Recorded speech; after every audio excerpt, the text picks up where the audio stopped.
When approaching a piece, before moving it, you want to make sure that it is structurally sound to move. There's a few areas to look at before just grabbing a piece and going. So first things first, you need to make sure there's nothing in a shelf, in a bookshelf like this or a cabinet. You want to get the shelves out of there and make sure there's nothing inside that's going to move around and in turn cause damage or move around and make it possible for it to fall apart or something like that. So you've got the shelves, and then you've also got the little clips that the shelves stick into.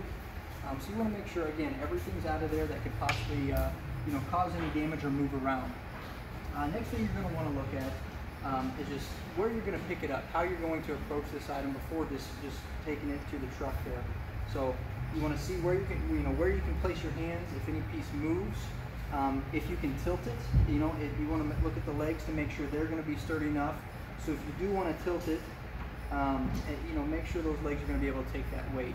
An example of that is, I can use this yardstick here to demonstrate what that weight looks like on just two of those legs. So, when it's all on all fours like this, the yardstick and the leg, they're going to be straight up and down. But as soon as you start to angle that, there's going to put more pressure on those two legs, and that's where you risk your breakage. As I'm sure, there's some damages have happened where you guys have experienced that, and you've got a dresser or something like this. All of that weight in there is tilted back. It's put on just those two legs, and those legs give out, again, causing damage to the item you're moving. And it's, something else to consider in making sure it's structurally sound is the backing here. So when looking at the backing, you'll see that a lot of these pieces just have a thin wooden piece, or maybe even cardboard on the back here, and you'd be surprised what that can do structurally for this item.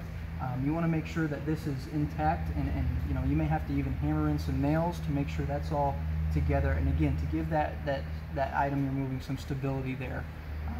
Sometimes that's not possible, and you may have to in turn get a canvas for release liability, previous damage, something like that. In this case, I would recommend it. I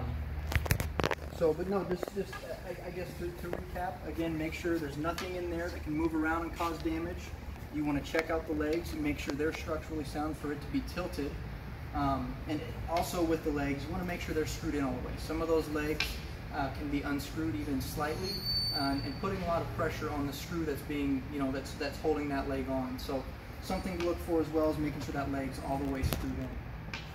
And then as well, the backing, like I mentioned, making sure that's all intact, and making sure you've got a good place to put your hands and lift that item. If you're going to put your hands somewhere and you feel that piece move, chances are that's not a good place to start lifting that item from, and you'll need to reevaluate and come up with a better plan. So.